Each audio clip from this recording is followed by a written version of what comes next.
नमस्कार मित्रांनो, नर्सिंग एक ईश्वरसेवा मी आरोग्यदूत या चॅनलमध्ये मी अक्षय तुम्हा सर्वांचं मनापासून स्वागत करते। मित्रांनो, तुम्ही जर माझ्या चॅनलवर आता नवीन आले असाल तर चॅनलला सबस्क्राईब करा, व्हिडिओला लाईक करा आणि शेअर करायला विसरू नका। तर आजच्या व्हिडिओमध्ये आपण बघणार डिफरन्स एंजाइना पेक्टोरिस आणि मायोकार्डियल इन्फेक्शन हा डिफरन्स आपण बघूया। GNM सेकंड इयर MSN सेकंडमध्ये विचारला जाणारा आधी गेलेला आहे हा प्रश्न, तर बघूया। तर एंजाइना पेक्टोरिस म्हणजे काय? यामध्ये हृदयाच्या मायोकार्डियम जो आहे त्याला शुद्ध रक्ताचा पुरवठा कमी झाल्याने ही अवस्था निर्माण होते। एंजाइना पेक्टोरिस म्हणजे काय? तर मायोकार्डियम जो आहे मायोकार्डियम त्याला शुद्ध रक्ताचा पुरवठा कमी झाल्याने ही अवस्था निर्माण होते। तर मायोकार्डियल इन्फेक्शन म्हणजे काय? तर यामध्ये हृदयरोहिणीची शाखा पूर्णपणे बंद झाली तर व पुढील भागाला शुद्ध रक्ताचा पुरवठा न झाल्याने तेथील पेशी मारतात, ती अवस्था होय म्हणजे मायोकार्डियल इन्फेक्शन।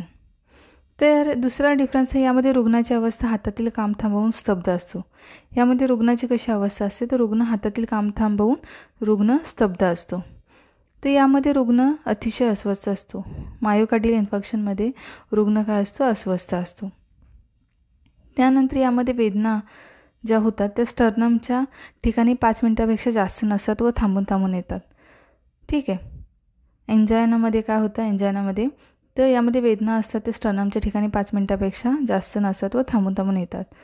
यामध्ये वेदना मध्य स्टर्नमच्या मागे अर्धा तासापर्यंत किंवा त्याहीपेक्षा अधिक काळ व अखंडपणे वेदना होतात। चौथा फरक आहे, या वेदना मान, खांदा व डाव्या हाताच्या बोटापर्यंत काही वेळ जबड्यात देखील पसरतात। तर चौथा फरक आहे, यामध्ये मायोकार्डियल इन्फेक्शनमध्ये या वेदना पसरतात परंतु जास्त पसरत नाहीत। मायोकार्डियल इन्फेक्शनमध्ये ज्या वेदना असतात त्या पसरतात, ठीक आहे, परंतु जास्त पसरत नाही। त्याच्यानंतर उलटी होत नाही, याच्यामध्ये एंजाइनामध्ये उलटी होत नाही, यामध्ये उलटी होते। मायोकार्डियल इन्फेक्शनमध्ये उलटी होण्याचे चान्सेस असतात की उलटी होतेच। 6वा फरक आहे, यामध्ये धाप लागली नाही पण श्वास रोखून धरतो। यामध्ये रुग्णाला धाप लागत नाही पण रुग्ण श्वास रोखून धरतो, तर ह्याच्यामध्ये मायोकार्डियल इन्फेक्शनमध्ये धाप लागते रुग्णाला। त्याच्यानंतर 7वा फरक आहे, यामध्ये रोगी शॉकमध्ये जात नाही। तर यामध्ये रोगी मायोकार्डियल इन्फेक्शनमध्ये रोगी शॉकमध्ये जातो।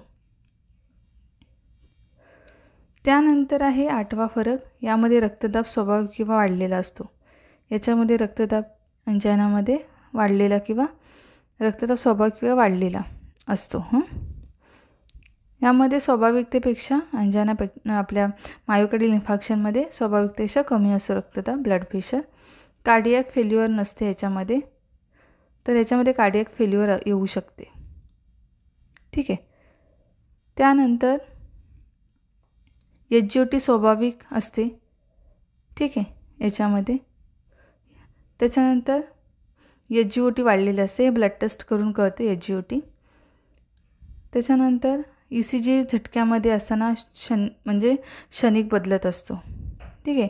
ECG जेव्हा झटके येतात त्याच्यामध्ये क्षणिक बदलत असतो, असं आहे ते। तर ECGमध्ये वैशिष्ट्यपूर्ण बदल असतात, ते वाढत जाऊन कायमस्वरूपाचे राहतात। ECGमध्ये काय होतात? वैशिष्ट्यपूर्ण बदल असतात, ते वाढत जाऊन कायमस्वरूपाचे राहतात। यामध्ये ताप नसतो एंजाइनामध्ये, एंजाइना पेक्टोरिसमध्ये ताप नसतो।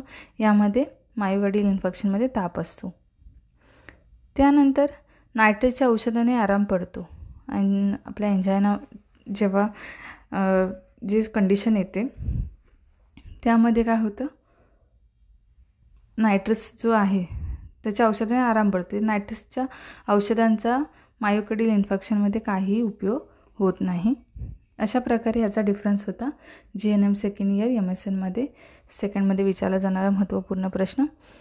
तर अशा प्रकारे हा प्रश्न होता आणि लवकरच भेटणार होता आपण पुढच्या व्हिडिओमध्ये। आणि असाच ज्या मी साऊंडमध्ये सांगितलं, कधी कधी हँडरायटिंगचं तुम्हाला इश्यू येऊ शकतो, तर मी सांगितलं त्याच्याकडे लक्ष द्या, त्या फॉलो करा, म्हणजे तुमच्या लक्षात पण कायमस्वरूपी राहील आणि तुम्हाला लिहिताना पण इझी पडेल। इन फ्युचर तुम्हाला जेव्हा हा क्वेश्चन येईल तेव्हा तुम्हाला लिहिलं, कारण कसं माहिती आहे एक्झामिनर कुठला क्वेश्चन येणार हे तुम्हाला आयडिया नसते। मग त्याचे प्रिव्हियस जे क्वेश्चन पेपर असतात 2011, 12, 13, 14, 15, 16, 17, 18, 19 आतापर्यंत सगळे जे आहे तुम्ही रिव्हिजन केलं तर त्याच्यातलं कुठलाही पडला तर तुम्ही इझिली लिहू शकता की नाही तुम्हाला माहीत नसेल तर। तर अशा प्रकारे हा आजचा व्हिडिओ होता. हा आधी ऑलरेडी मायोकार्डियल इन्फेक्शन आणि अँजायना पेक्टोरिस हा विचारला गेलेला आहे प्रश्न, त्यासाठी मी घेतला. भेटू लवकरच पुढच्या व्हिडिओमध्ये. तोपर्यंत काळजी घ्या, मस्त राहा, स्वस्त राहा. धन्यवाद.